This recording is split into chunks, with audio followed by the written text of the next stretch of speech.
Mafanikio katika ujasiriamali yanategemeana na wewe mwenyewe unajiweka katika hali gani, kwa sababu hakuna jambo ambalo halina utatuzi kwenye maisha yako isipokuwa ni njia gani ambayo unaitumia katika kulitatua hilo jambo. Kuna baadhi yetu tukipata changamoto tunaacha kufanya kile kitu ambacho kilikuwa ni ndoto zetu, lakini kuna wengine pia wakipitia magumu basi kinawaimarisha kile kitu, na baada ya kuvuka pale wanakuwa ni watu wengine majasiri na watu ambao wameiva. Kwa hiyo karibu sana kwenye ujasiriamali. Naitwa Mwalimu Almasi, lakini pia nimekuandalia kitabu kinaitwa Ujasiriamali ni Ajira, lakini kuna kitabu kinaitwa Miliki Kiwanda Chako. Hivi vitabu vile vyote kwa pamoja nimekuandalia kwa ajili ya kukujengea wewe uwezo, msikilizaji ambao unapenda kunisikiliza na kunifuatilia katika YouTube channel ya Loudness Enterprises, ili kukujengea uwezo wa kuweza kuzalisha bidhaa zako mwenyewe na kuzipeleka sokoni. Sasa leo tunazungumza kwa habari ya sabuni ya maji. Nikawa nazungumza sana katika video iliyopita, sabuni ya maji ni miongoni mwa sabuni ambayo ina faida kuliko hata sabuni zingine. Kwa sababu hii sabuni unaweza kutengeneza nusu ya fedha ukaingiza kwenye mtaji, alafu baada ya kufanya mauzo ukija kuangalia total amount ambayo unayo unakuta kwamba imeongezeka mara mbili. Mfano, nimetumia 50,000 kwenye mtaji, baada ya kuuza, kuzalisha, kukamilisha kila kitu, ufungasha kupeleka sokoni, unakuta na 50,000 nyingine ya pembeni ambayo imezaliwa na 50 ya kwanza. Sasa haya ni mambo ambayo yanawakwamisha zaidi wajasiriamali ambao wanapenda kulalamika. Sikiliza msikilizaji.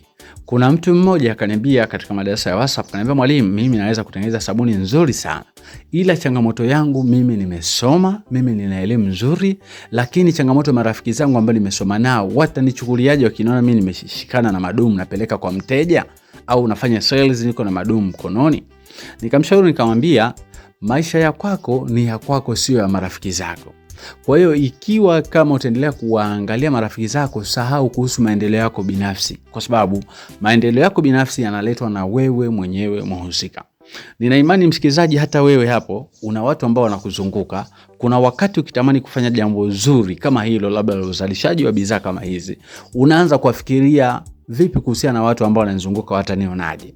Kikubwa nataka nikushauri siku ya leo, kikubwa ni kazi halali na ni ajira ambayo inaweza kukutengenezea pesa nyingi ikiwa utaamua kujicommit na kuisimamia vizuri. Biashara sabuni, sikiliza msikilizaji, nikwambie kitu. Hakuna familia ambayo haitumii sabuni ya maji. Kikubwa baada ya kuitengeneza, fungasha vizuri, tengeneza katika ubora mzuri, sabuni yako iwe na manukato, sabuni yako ina uzito mzuri, iwe na matokeo mazuri. Baada ya hapo, fungasha katika ubora mzuri, tafuta vifungashio ambavyo ni seli. Baada ya kupata vifungashio ambavyo ni seli, weka sticker nzuri, pangilia lebo yako vizuri. Kama hujui, mimi mwalimu wako niko hapa, unaweza kanitext WhatsApp nikakutumia mwongozo wa darasa, mwongozo wa kitabu, na nitakusaidia na kukusimamia katika yote mpaka bidhaa yako itakapokuwa complete, na hata elimu ya masoko.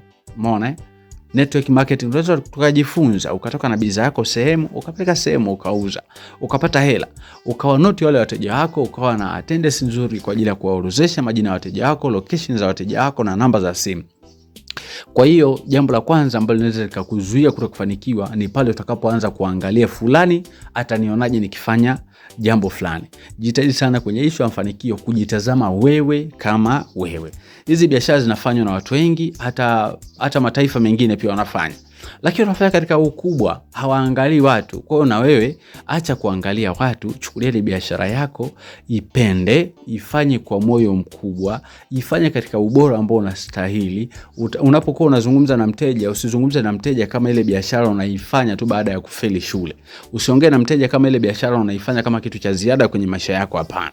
Ile biashara ifanye kama kitu mama ambacho kinakujenga wewe katika hicho kukifanya. Kwa hiyo zingatia sana hayo msikilizaji, utakuja kunishukuru siku moja, kwa sababu wateja ni wengi, lakini wateja wanahitaji kupata taarifa sahihi.